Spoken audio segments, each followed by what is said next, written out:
Magandang umaga po sa ating lahat. Nawa po ay nasa maayos kayong kalalagayan at lahat tayo ay excited ngayon kasi ngayon ay araw ng pananambahan natin sa Panginoon. Ibinubukod natin itong araw na ito, hindi ito katulad ng Monday, hindi ito katulad ng Tuesday, hindi ito katulad ng Wednesday, ng Thursday, ng Friday, ng Saturday.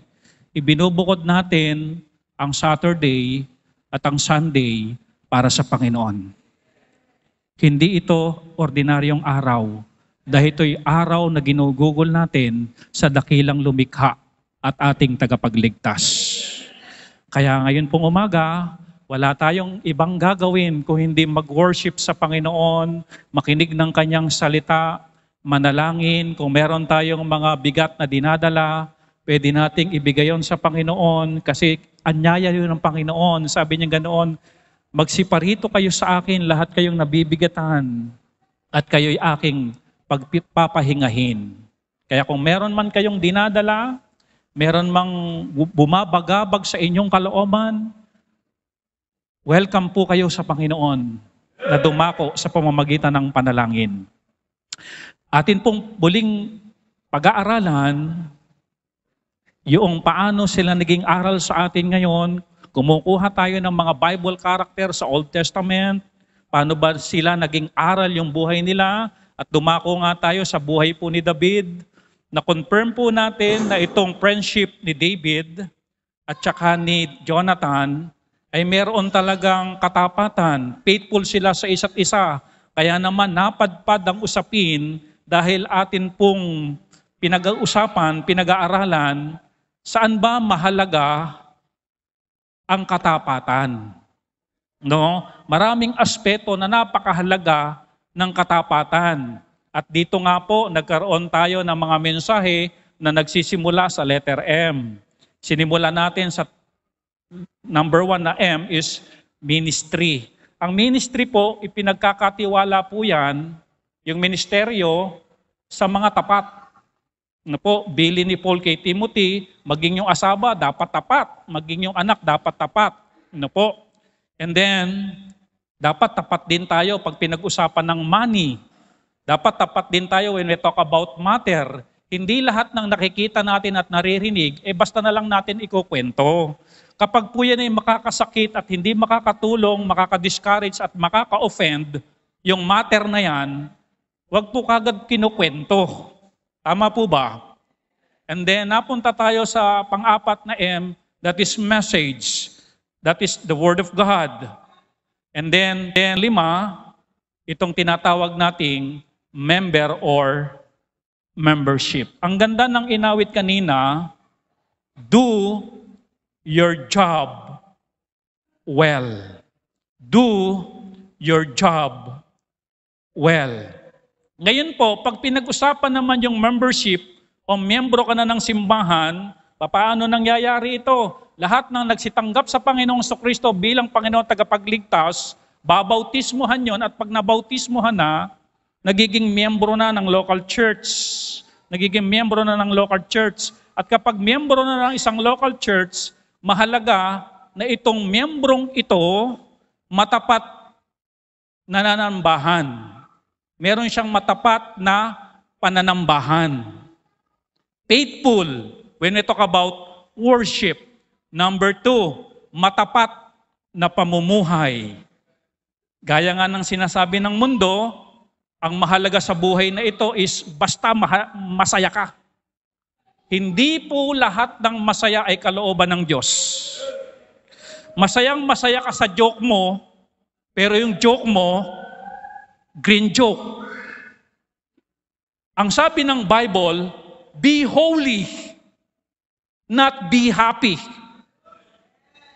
Outcome na lang yung be happy kapag ikaw ay be holy.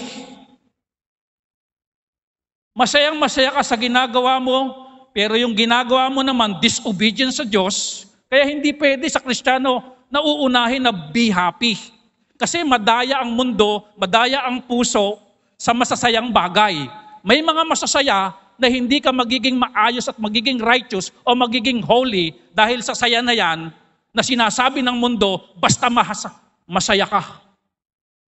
Hindi po prinsipyo ng mundo ang ating pupulutin. Ang prinsipyo po ng Biblia, ang ating pong pupulutin. Are you listening? Yun po yung pangalawa. Una, matapat na pananambahan bilang miyembro ng church.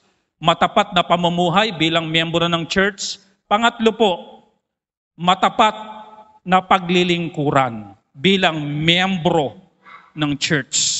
May tanong po dito, bago natin ito pag-usapan, manalangin muna tayo.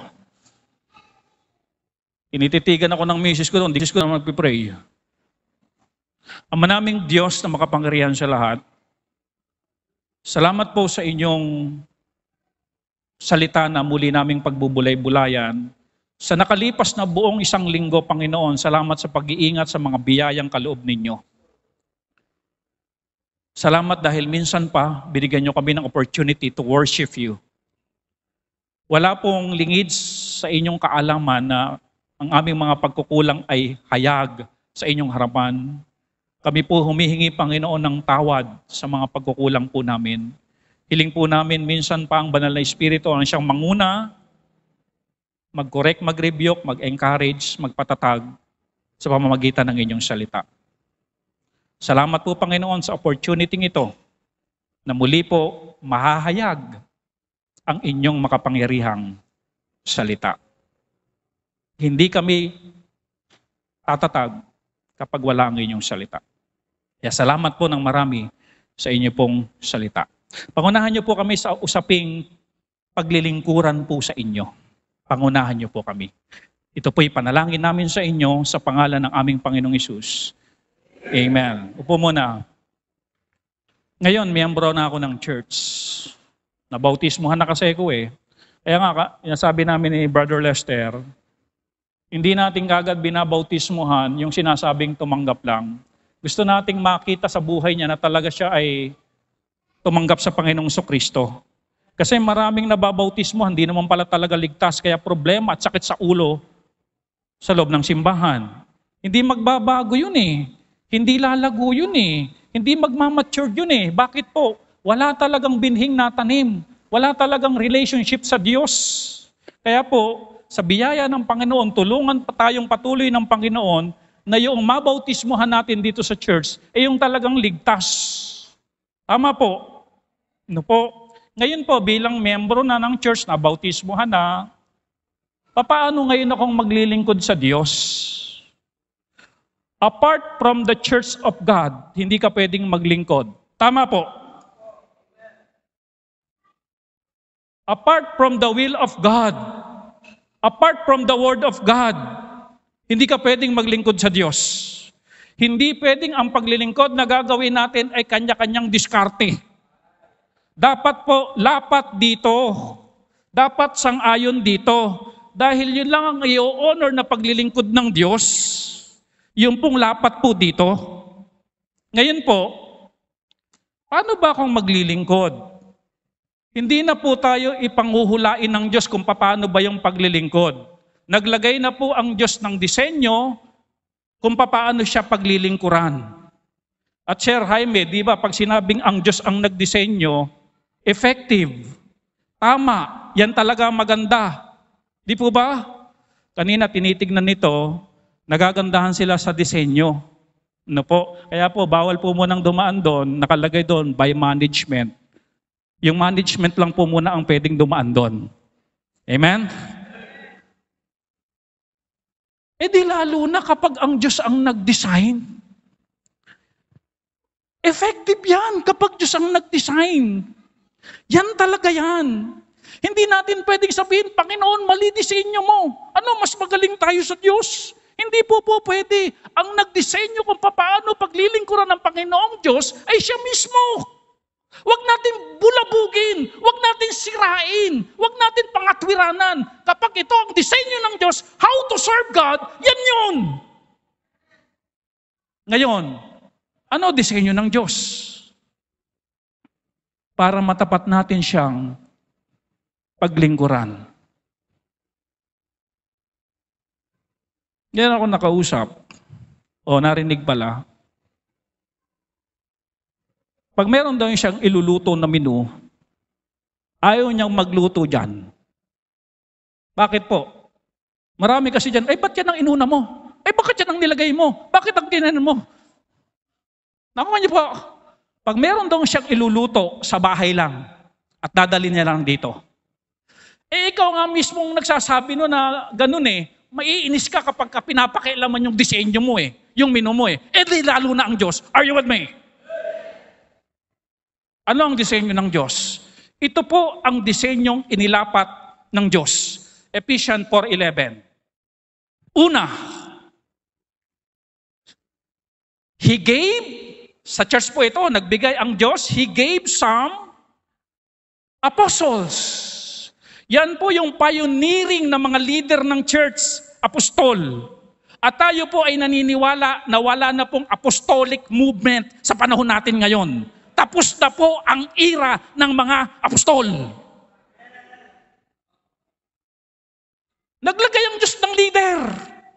In fact, sa creation ng Diyos, naglagay siya kauna-unahan na leader na inilagay niya, si Adan. Lalaki. At hindi tayo papayag sa simbahan ito na ang mga nguna, babae.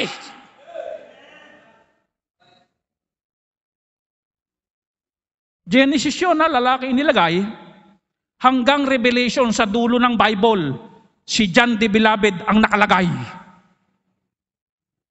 He gave some apostles, some prophets, some evangelists, medyo handsome pastors and teachers. Some pastor lang, walang ganon. Kidding aside lang yon. Ngayon po mga kapatid, wala na tayo sa era nitong apostol, prophets, etc.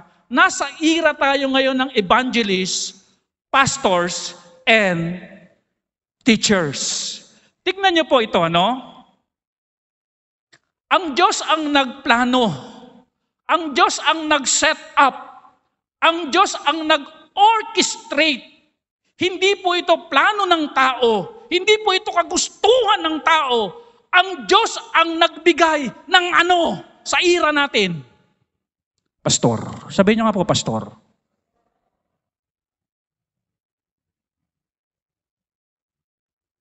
Yan po yung design ng Diyos. Bakit siya nagbigay ng ganito? May layunin. Hindi siya magdedesenyo na walang layunin. Kanina tinatanong, Pastor, bakit ba mayroong itim na ganyan dyan, may lining? Bakit may design na ganyan? Hindi maglalagay dyan yung ating contractor na walang purpose yan. May purpose po yan, medyo magaspang po yan. Kaya po, kapag medyo makati yung palad nyo, pwede nyo iganyan-ganyan dyan. Tapos gaganong kayo, ng iba, pera daw yun. May purpose yan. Kaya yan ang disenyo ng Diyos. Yung kilay, hindi disenyo ng Diyos sa atin. May purpose ang kilay para yung pagpatak ng ating pawis may sasalo agad.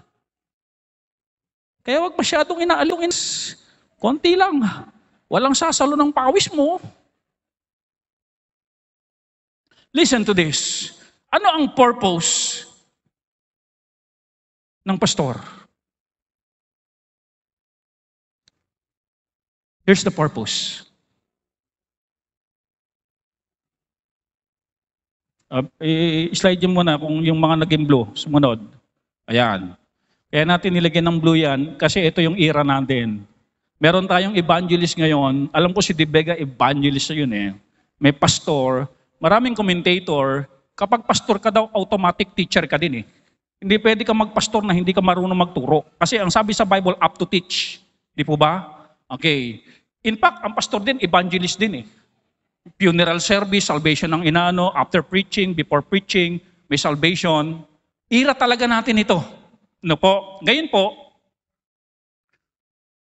imagine niyo ito. Listen to this. Kung walang ibibigay ang Diyos na evangelist o pastor teacher sa buong Bulacan, walang mangangaral ng gospel. Walang maliligtas. Impyerno tayong lahat. Yan ang pangunahin po Pangangaral ng Ebanghelyo ni Kristo. Do you realize that?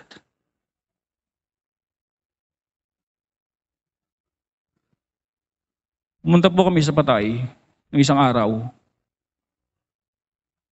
Kuya Bong, na-witnessan dito yun eh. Na-witnessan daw ng kuya ko, ni Kuya Mar. Maraming beses winitnessan po yan patungkol pakaligtasan. Tumanggap po ba? Tumanggap po. Si Kuya Bong. Ibig sabihin, si Kuya Bong, ligtas. Ngayon po, pumunta po ako doon. Sabi noong anak, non-believer, dadasalan ko raw ba? Dadasalan ko raw ba? Ipinaliwanag ko. Yan pong nakikita natin ngayon, katawang lupa na lang po yan. Yung kaluluwa po niyan, nandun na po kapiling ng Panginoon. Di po ba? Kailan tayo magdadasal? Yung paalis o nandun na tayo? Paalis pa lang. Hingi tayo ng proteksyon sa Diyos. Hindi pwedeng nandun ka na tapos, Panginoon, proteksyon na niyo. Andun ka na nga eh. Nakukuha niyo po ba? Nandun na po sa langit yun. Sabi ko, kung padadasalan niyo po yan sa akin yan, gagasta pa kayo. Di ba yung mga padasal may bayad?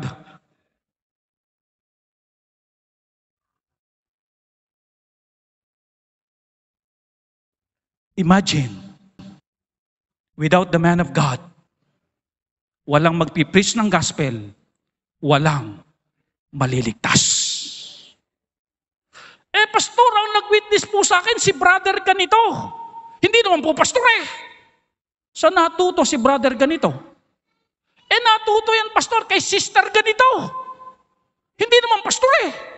Sister ganito, kanino natuto yan? Doon sa nagmisyon. Balik pa rin saan?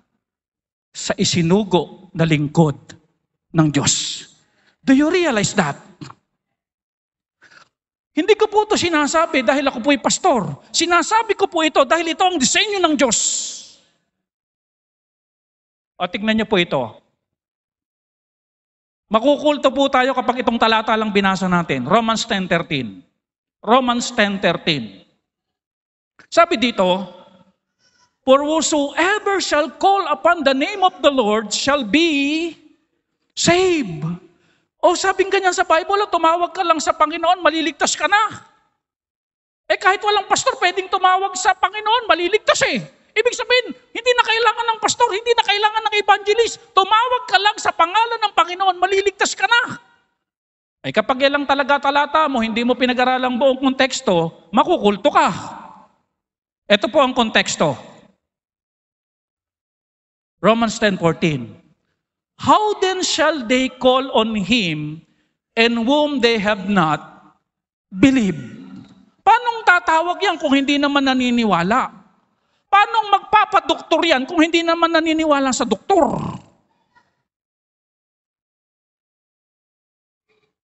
Another slide. Next. Yan. And how shall they believe in Him of whom they have not heard? Paanong maniniwala yan kung wala naman mapapakinggan at magkukumbinsi sa Kanya ng mga salita para siya'y maniwala? Next slide.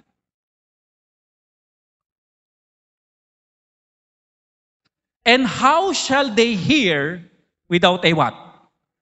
Preacher. Pag kinontext natin, hindi tayo makukulto. Amen? Bagsak pa rin sa ipapadala. Do you remember yung Ephesians 4:11? He gave. Ito po yan. Verse 15.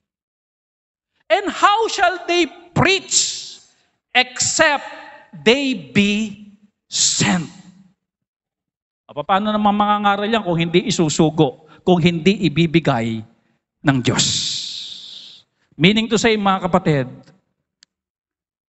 kaya nakarating sa iyo ang Ebanghelyo dahil may isinugong preacher, lingkod ng Diyos para sa kaligtasan ng kaluluwa na ipinangaral niya about the Lord Jesus Christ. Yan ang kauna-unahang dahilan kung bakit ang Diyos ay nagbigay ng pastor. ng evangelist para sa kaligtasan ng iyong kaluluwa. Para marinig mo ang ebanghelyo ni Kristo. Sabihin nyo nga po, ebanghelyo ni Kristo.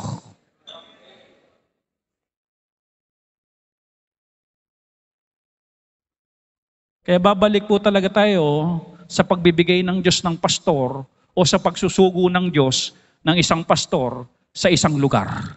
Doon ang balik. Ngayon po, eto na, nangaralan ng ebanghelyo, may naligtas na. Ano pa ang purpose ng Diyos sa pastor? Maliban sa pangangaral ng ebanghelyo ni Kristo. Kaya na po.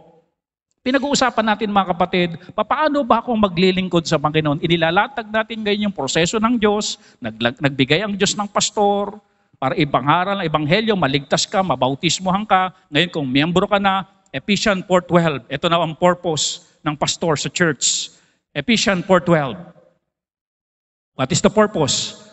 For the perfecting of the saints. For the perfecting of the saints. When we say perfecting, for the training of the saints, for the equipping of the saints. Nakita niyo po ba yung kulay blue, yung saints? Ang nakalagay ba dyan, some saints? Ang nakalagay dyan, mga kapatid, lahat. Lahat ng miyembro ng church, ititrain. Lahat ng miyembro ng church, i-equip. Lahat. Hindi po yung iilan lang. Lahat. Sabihin nyo nga po, lahat. Lahat maglilingkod. Lahat ititrain kung paano maglingkod. Listen carefully mga kapatid. Ang tanong, tinutuntun ba natin yung disenyo ng Diyos bilang miyembro ng simbahan? Tinutuntun ba natin kung paano paglilingkuran ng Diyos? If you remember mga kapatid, to God be the glory, lahat ng sasabihin ko, ito'y dahil sa Diyos. Una, do you remember, nagkaroon tayo ng soul winning day? Lahat ba kasali? Lahat po kasali. Do you remember na nag-set up tayo na kapag merong bagong bisita, nakagrupo, mag-soul winning or magwi-witness, lahat ba kasali? Alam nyo, nung chinek ko lalo yan, merong mga hindi nasali. Ngayon ang ginawa ko sa gumawa, ibinigay ko yung master list ng mga miyembro ng simbahan. Sabi ko, kapatid, merong mga na-overlook ka, mga hindi nakasama. Ilagay mo. Kasi dapat lahat kasali. Event host, lahat ba kasali?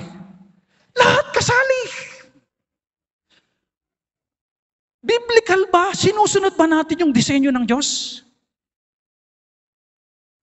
Kapag prayer meeting mga kapatid, sa Team BBC, kailan ba pinopost yan? Saturday morning? Ipinopost kung sino magte-testimony. Lahat ba kasali? Lahat kasali. Cleaners, lahat ba kasali? Lahat kasali. Lahat ng men tatayo dito. After baptism, kakausapin anong ministry gusto mo? Lahat kasali. Bakit po? Tinutunto natin sa biyaya ng Diyos yung disenyo ng Diyos sa church. Hindi pwede mga kapatid, pag big time ka, hindi ka kasali maglinis dito. Hindi pwede yan. Are you with me? Walang big time dito. Lahat kasali. Lahat mag-under ko sa training.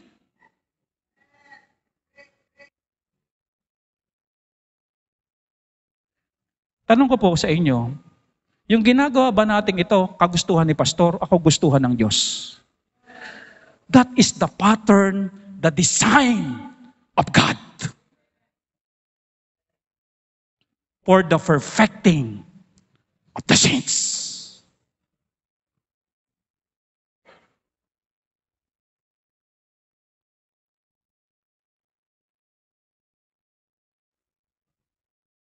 Ngayon po, next slide po. For the work of the ministry. Sasanayin, ititrain, equip for the work of the ministry. Church, listen carefully. Ang ministry, trabaho. Sabihin nyo nga po, trabaho. Tatrabahuhin mo talaga. Trabaho. Listen carefully. Kaya mga kapatid, nakakahiya po, naiisipin natin at sasabihin natin, Panginoon, yung ministry na inilagay mo, dagdag trabaho lang yan sa akin. Hello? Are you with me? Uulitin ko po, nakakahiya na ating iisipin at ating sasabihin, Panginoon, yung ministry niyan, dagdag trabaho lang sa akin.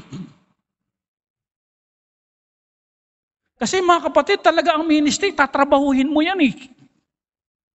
Trabaho yan, nakalagay yan sa Bible. For the work of the ministry, magtatrabaho ka talaga. Amen?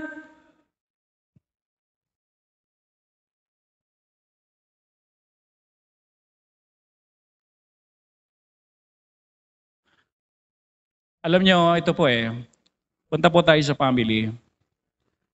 Nakakahiya din pong isipin at sabihin sa mga magulang natin na nanay, tatay, dagdag trabaho ka na lang sa amin. Di po ba? Lalo na kapag hindi nagtatrabaho, mahihina na. Di po ba? Dahil mga kapatid, ang katotohanan, mahabang panahon silang nagtrabaho para sa atin. Kaya po mga anak, huwag niyo pong iisipin na inyong mga magulang kapag ganyan na, o mahina na, hindi na nagtatrabaho, huwag niyo pong iisipin na nanay, tatay, dagdag trabaho ka na lang sa amin. Huwag po. Bakit po? Dahil napakahabang panahon, sila'y nagtrabaho, sila'y nagpagal para sa atin. At nakakaya rin po isipin at sabihin na yung ministry dito sa church, dagdag trabaho lang sa atin.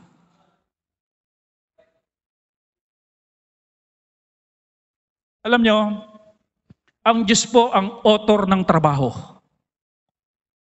Amen? Siya po ang author ng trabaho.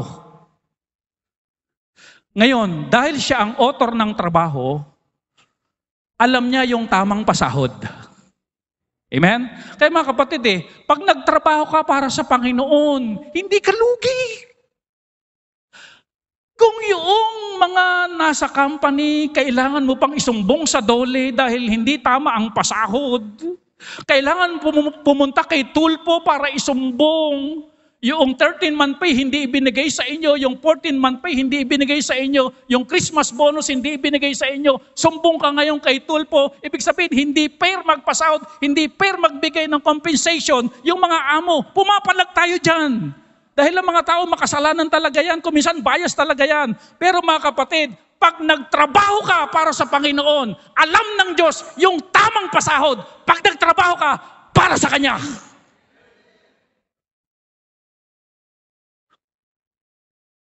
Hindi ka lugi. Hindi ka dadayain. Yung oras mo, bilang ng Diyos yan. Ano sabi ng Panginoon? Your labor is not in vain.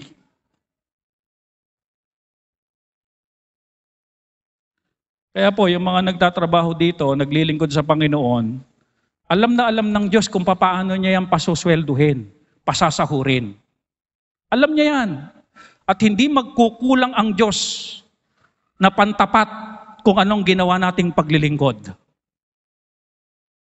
Ito po ang nakalagay sa Bible.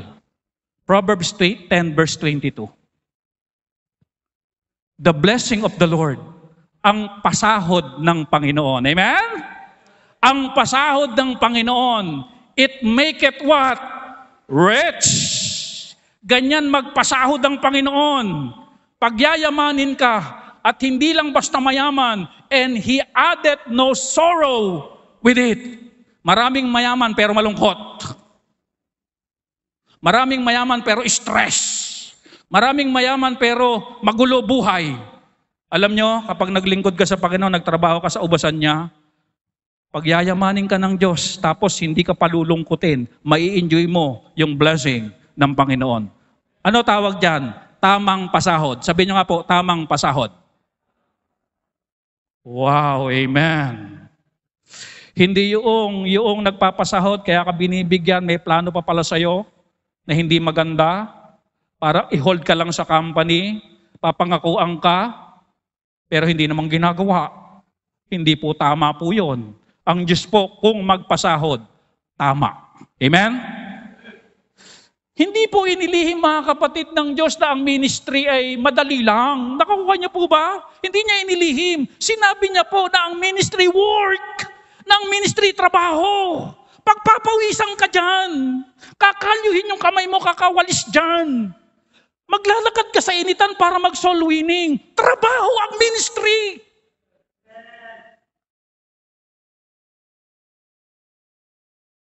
The blessing of the Lord, it maketh rich, and He addeth no sorrow with it. Yung bang ang daming pagpapala, material things, etc., relationship. Tapos, kapag oras na ng tulog, tulog ka. Amen? Para bang pagka during preaching, tulog ka. Amen? Yung bang walang stress, walang alalahanin, hindi nalulungkot, ini-enjoy lang ang pagpapala ng Diyos. Ganyan magpasahod ang Diyos. Kaya mga kapatid, hindi po sayang, hindi po pag-aaksaya ng panahon ang paglilingkod sa Panginoon. Alam niyo, itong choir, tapos ng worship natin, kakain lang yan. Magtitinga lang yan. Tapos, magpa-practice uli sila. Trabaho talaga eh. Di ba? Iba dyan, nakikita ko, umana na, ano tawag dyan, yung konting idlip, tawag dyan?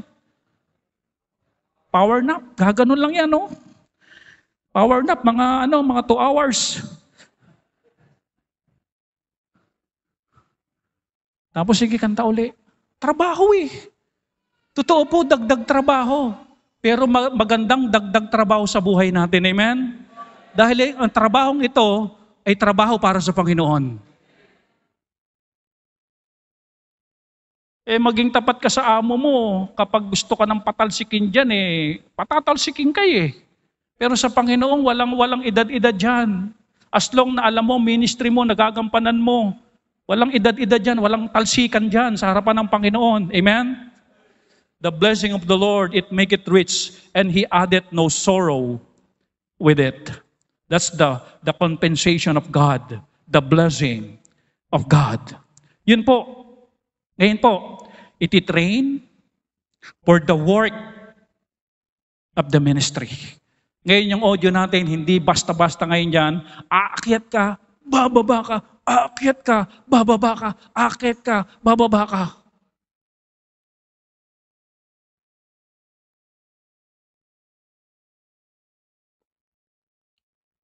Pa-elevator na daw. Yung bang may tali, ginaganon. May kalok.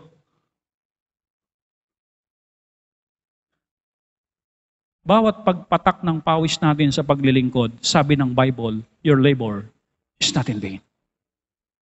Kaya ko minsan si Tatay Januel, nung nakaraang linggo, pawis na pawis.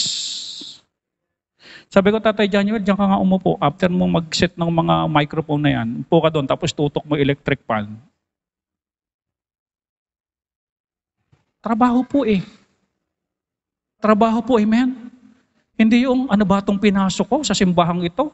Pagwawalasin pala ako. Ano ba itong napasok kong simbahang ito? Di po ba? Lalakad pala para magmangatok ng mga pintuan. Ano ba itong napasok ko na simbahang ito? Bubuksan ng mga electric fan, lilinisin. Ano ba yung napasok ko na simbahang ito? Trabaho. Amen? Trabaho para sa Panginoon. Ano pa ang purpose ng pastor? Ano pa ang purpose? Next. For the edifying of the body of Christ. Hindi lang ituturo kung paano magtatrabaho sa ubusan ng Panginoon, kung hindi for the edifying of the body of Christ. Paano bang titibay ang Kristiyano? Ano bang pampatibay ang gagawin ni pastor? Bibili ba siya ng tableta? O inumin nyo lahat ito, titibay kayong lahat. Amen? O ganito gagawin natin every morning, 6 o'clock. Gigising tayong lahat, magja-jogging tayo para tumibay kayo. Ganun po ba ang pagpapatibay sa body ng Panginoon? Pagpapatibay ng mga Kristiyano? Okay, ganito church, para tumibay tayong lahat. Every Sunday, after worship service, meron tayong boodle fight para tayo tumibay lahat. O susuplayan ko kayo ng Bear Brand. Tibay lakas. Ganun ba ang pagpapatibay ng body of Christ? Ang pagpapatibay po ng body of Christ, Word of God. Bibigyan ko kayo ng pastor, sabi ng Jeremiah. Tama po, Jeremiah, no? Na magpipid sa inyo ng knowledge and understanding. Alam niyo, nung sinabi ko po yung kay Nanay Margie, kasi naguguluhan siya, pastor, paano pa? May nagdadasal po dito, idadaan pa po sa simbahan. Sabi ko, Nanay Margie, kahit ano po ang gawin nila sa katawan ni Kuya Bong, wala na po dyan yung kaluluwa, nasa langit na po. Nung malaman niya yung katotohanan yon, tumibay siya na-comfort siya He shall feed you with knowledge and understanding. Ang nagpapatibay sa Kristiyano, Word of God. Sabihin nyo nga po, Word of God. Of course, kasama na rin po dyan ang panalangin. Sabi po ng Thessalonians 2, verse number 13, tignan nyo po ito. For this cause also, thank we God without ceasing, because when ye receive the word of God, which you have heard of us, ye receive it not as the word of what? Of men. Sabi ni Pablo sa Church of Thessalonica, alam niyo ba yung narinig niyong preaching? Alam niyo ba yung narinig niyong teaching galing sa amin? No? Hindi ito galing sa tao. Hindi galing ito sa tao. But as it is in truth, the Word of God. Tignan niyo po ito. Kapag Word of God, ang itinuturo sa Kristiyano, sa mananampalataya, ito po mangyayari which effectually worketh. Tatrabahuhin ka ng salita ng Diyos also in you that believe. Ganito po yan. Kapag Word of God ang pinag-uusapan sa simbahan, itong Word of God na pinipreach sa miyembro o sa mananampalataya, maririnig nyo at tatrabaho po yan sa bawat buhay ng bawat isa sa atin. Worketh in you. Effectually worketh in you. Okay. Tatrabaho. Ngayon, kapag pag walang dating sa'yo ang Word of God, may problema ka. Malaki problema mo. Kapag na-open ka sa preaching, malaki problema mo. Kapag wala kang appetite sa salita ng Diyos, may problema ka. Okay, tatanungin ko po kayo. Kailan po nawawala ng gana ang tao sa pagkain? Kapag may sakit. Dahil ang sinasabi ng iba, nawawala yung panlasa, pumapait ang panlasa, kaya kapag may sakit ang isang tao, naranasan ko yan. Of course, naranasan nating lahat, kapag may sakit tayo, kahit paborito pa ang ihahain sa atin. Katulad ko, paborito ko, piniritong talong. Kapag kahit may piniritong talong dyan, at ako po ay may sakit, wala po akong gana.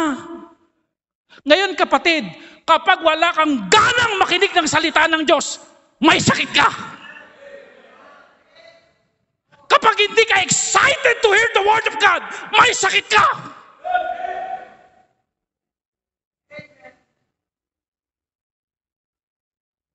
Kapag na-open ka sa salita ng Diyos, may sakit ka. Spiritually.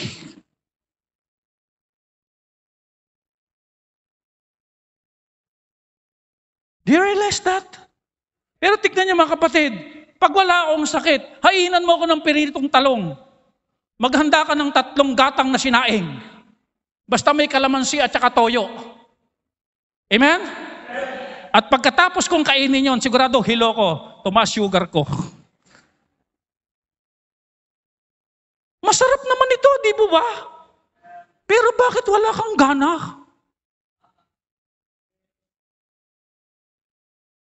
Bakit inaantok ka? Parang gusto mo nang umuwi. Hindi ka excited. Ritual na lang sa'yo ang pagsimba. Bakit po? May sakit ka. Ang nakalagay sa Bible, ang Word of God pag pinirich, buti sana kung Word of Men lang pero sabi ni Pablo, hindi Word of Men yung tinatanggap nyo Ang tinatanggap nyo, Word of God. At ang Word of God, sabi ng Bible, effectually work it also in you. Tatrabaho yan, may gagawin yan, lalago ka, tatatag ka. Pag hindi nangyayari yan, mga kapatid, you are in trouble. Pag preaching, kailan kaya matatapos to? Abay, hindi tumatrabaho ang salita ng Diyos.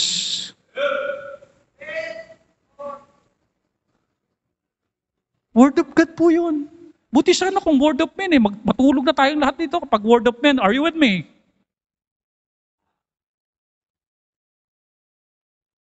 Dapat ang Word of God, epektibong gumagawa sa buhay mo. May nababago, may paglago, may pagpapatibay na nangyayari sa loob mo.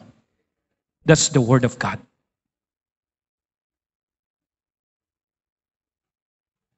Yun po yung design ng Diyos.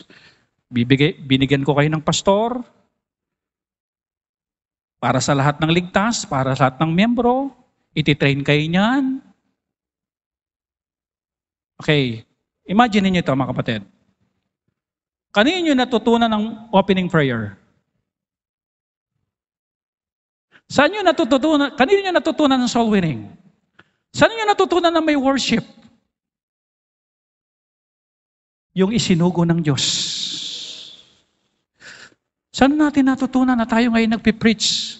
Doon sa isinugo ng Diyos. Again, hindi ko binabanggit ito dahil pastor ako.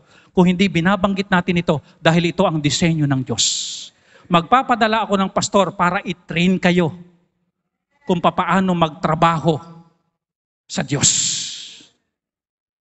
Kaya imagine niyo kapag walang church, paano tayo maglilingkod sa Diyos? Apart from the church, hindi ka pwedeng maglingkod sa Diyos. Totoo po yan. Abay, wala ka doon sa programa ng Diyos, wala ka sa disenyo ng Diyos, hindi pwedeng kanya-kanya yan. Ito po yung disenyo ng Diyos. As I said, mga kapatid, disenyo ng Diyos ito, dapat ino-honor natin, iginagalang natin, nire-respeto natin, at nagpapasakop tayo dito. Amen? Yun po yung God's design. Ba't nagdisenyo ang Diyos ng ganon? Kasi pangalawa, ito po yung God's desire naman. Design yung isa, ngayon naman, ito naman yung God's desire. Verse 13. Ito nais ng Panginoon kung bakit siya nagbigay ng pastor. Till we all, lahat ba? Walang maiiwan sa ladlaran. Till we all come in the unity of the faith and of the knowledge of the Son of God, unto a perfect man, unto the measure of stature of the fullness of Christ. Ibig sabihin mga kapatid, ang desire ng Panginoon, lahat tayo maging Christ-like character. Sabihin nyo nga po, Christ-like character. So, doon pa lang, ayaw nyo nang sumunod. Amen? Christ-like character. Ano ba yung Christ-like character? Yung fullness daw ni Kristo Yun ang desire ng Panginoon Yun ang gusto ng Panginoon The stature of the fullness of Christ. Ano po yan? Magpatawad katulad ni Kristo.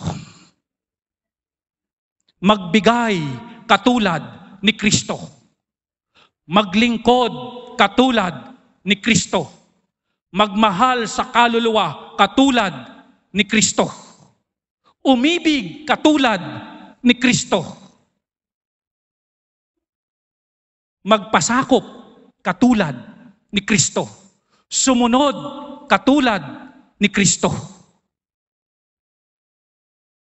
Abay, napakaganda ng simbahan kung gano'n, ano? Ang pagpapatawad na meron ako, katulad ni Kristo. Ang pagbibigay na meron ako, katulad ni Kristo. Alam niyo po ba mga kapatid ko, ano binigay ni Kristo? Hindi lang pera, masigit pa sa pera, buhay niya.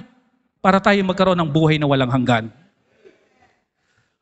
Meron akong paglilingkod, katulad ni Kristo. What kind of service? Humility. Meron akong pagmamahal sa kaluluwa, katulad ni Kristo. Till we all come in the unity of the faith. Of the faith. Kapag hindi natin sinunod ang God's design, God's desire, mananatili tayong lahat sa ganitong kalalagayan. Verse 14. Verse 14. That we henceforth be no more what? Children. Tossed to and fro. Pag hindi po natin sinunod yung God's design, God's desire, mananatili tayong ganito. Kasi ito po yan eh. Ganyan ang kalalagayan eh. Baby Christian, di ba ganyan ang kalalagayan? Children. Kailangan silang lumago, kailangan silang umunlad sa pananampalataya para hindi sila manatiling ganoon. Pero kapag hindi nangyari yung God's design, God's desire sa buhay natin, mananatili tayong ganito. Ano po? Mananatili po tayong bata. Okay, listen carefully. Ano bang karakteristik meron ng bata? Ang bata po, maiinggitin. Sabihin nyo nga po, maiinggitin. Nako, kapag Kristiyano ka, hindi ka nagpasakop sa design ng Diyos, sa desire ng Diyos, mananatili kang bata, spiritually. At ang isang bata, maiinggitin. Ano pa ang karakteristik ng bata? Madaling maimpluwensyahan, madaling matangay. Ano pa ang karakteristik ng bata? Laging may kaaway. Are you with me? Debate. Di ba yung mga bata? Nakakita ba kayo ng bata na walang naging kaaway? Naku po, nabi sa inyo, laging may kaaway. Ang bata, ano pa? Madamot. Sabihin nyo nga po, madamot. Kumita ng 10,000 ang offering 100. Di ba bata yan? Makasarili. Di ba ganyan ang bata? Pag meron niyang candy o masarap na pagkain, itatago niyan sa bulsa. Sasabihin niya, wala akong candy dito. Wala. Wala akong chocolate. Ano pa? Ang bata, maingay. Do you realize that? Huwag kang malikot. Huwag kang umakyat dyan. Tapos, nako si Choppy, pag nasa bahay, gumugulong mundo namin. Napakaingay na bata. Pag bata, mainggitin, madaling maimpluwensyahan, matangay. Ang bata hindi naman niya alam na masama pala yung imu-impluwensya sa kanya, pero nagpapa-impluwensya siya. Ganun ang bata Laging may kaaway, madamot, makasarili, maingay. Ang sarili lang ang kanyang iniisip. Sabi kong si Chochi, kaya mo ba na mag-stay dito na wala si mami mo? Di kaya. Kasi lagi siyang lagi siyang mag-iasikaso sa kanya, etc. Di kaya. Kasi lagi niyang iniisip yung kanyang sarili. Kaya alam niyo mga kapatid, dito tayo gustong iiwas ng Diyos. Amen? Hindi maganda pagka ganito status ng buhay natin Maiinggitin, magandang status ba yan? Madaling matangay ng impluensya, magandang status ba yan? Na makita sa mga Facebook, etc. Tangay agad. Laging may kaaway, madamot, makasarili. Maingay. Diyan po tayo gustong isave ng Diyos. Kaya ang Panginoon nagpadala, He gave some pastor. Amen?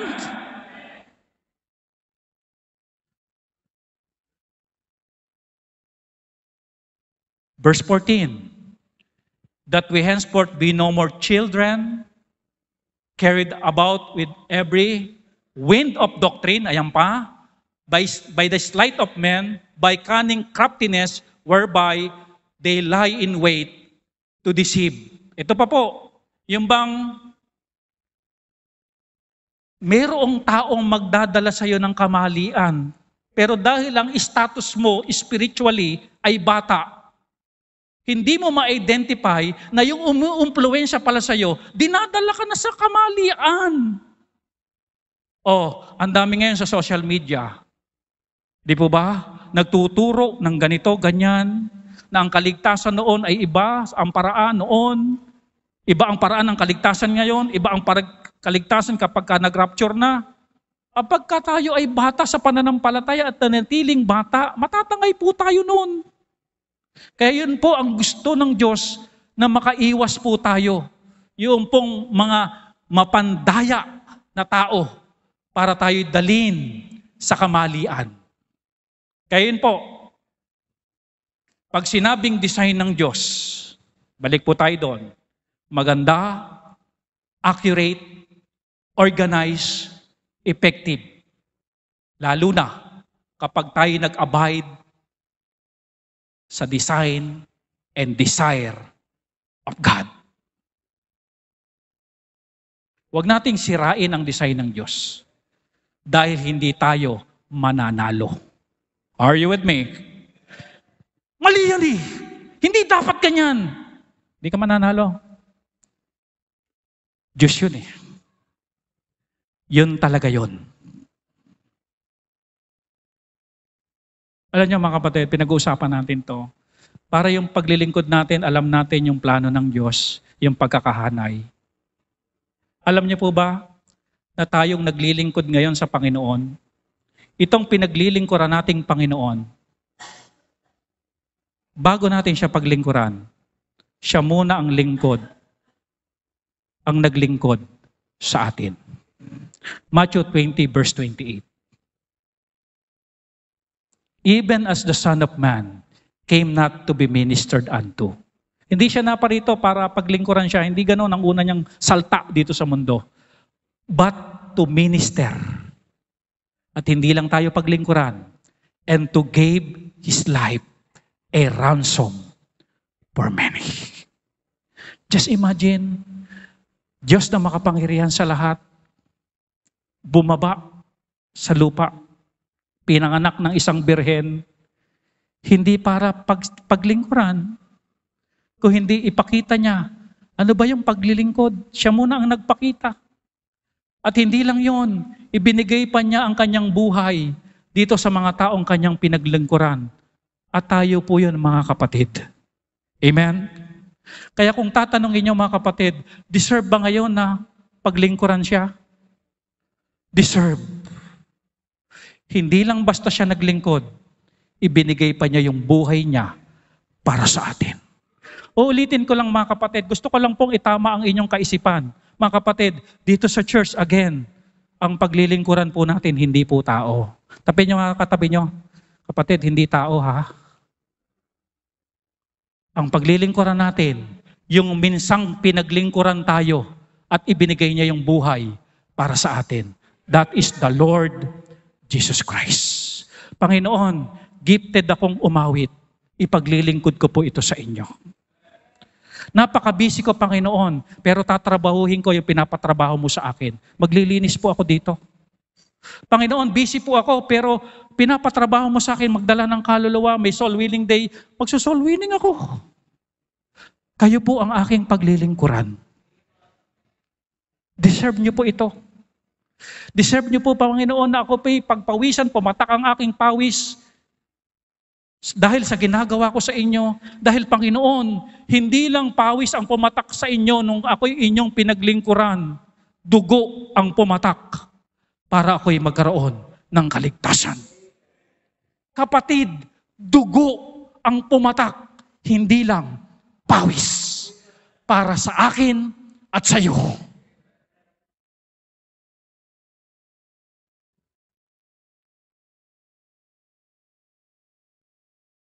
Walang kain yun eh. nung nag-Lord Supper?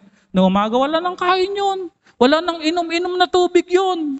Pumasa na ng cross, hinagupit na, sinuntok na, binuntal na, tinanggalan na ng mga bigote, hinablutan, kinoronahan na ng tinik, ipinako na 3:00 ng hapon.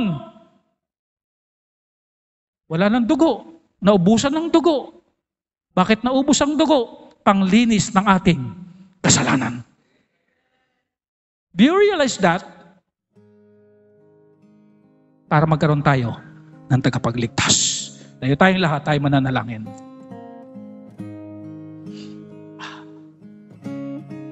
Ama naming Diyos, pakitama niyo po ngayong umaga yung isip namin. Kung stumbling block ang tao sa paglilingkod, mali. Ang paglilingkod ay sa Diyos, hindi sa tao. We serve God, of course, through people. Pero ang pangunahing paglilingkod at kaisipan at konsepto, perspective, dapat ang Diyos. Lord, meron akong ministering ganito. Paglilingkuran kita dito. Ang ministry work, trabaho, papatak ang pawis, kakapagod. May oras na gugugulin, may effort. Pero ito'y para sa inyo, Panginoon. Sa mga bisitang narito ngayon, hindi lang pawis ang pumatak sa Panginoon, dugo.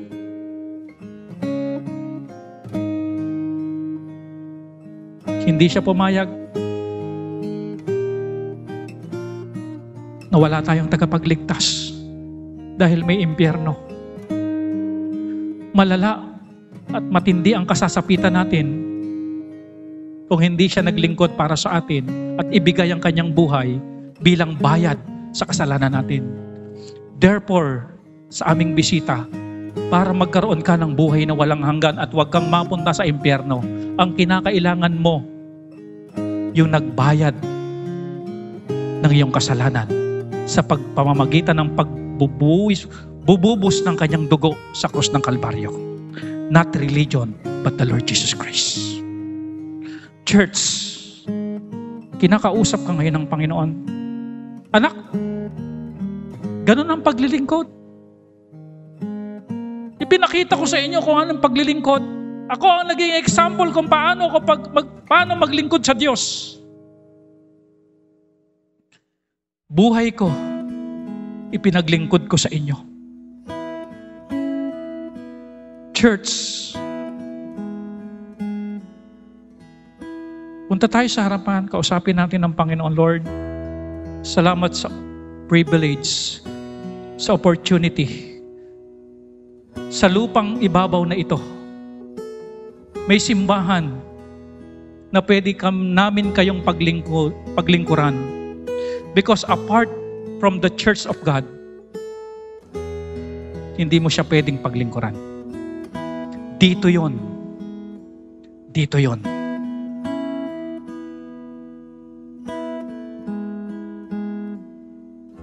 We'll work till Jesus come. Trabaho tayo. Trabaho tayo. At patas ang Diyos magpasahod. Walang lingit sa Kanya.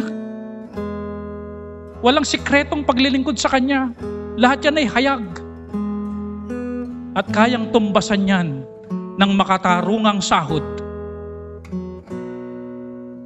Ama naming Diyos, salamat sa inyong mensahe. Salamat sa katotohanan. Salamat sa disenyo. Salamat sa inyong desire. Nang lahat kami ay magsipaglago at huwag manatiling bata. Ang lahat sa amin na magkaroon ng Christ-like character. Salamat po. We praise you, O God. In Jesus' name we pray. Amen.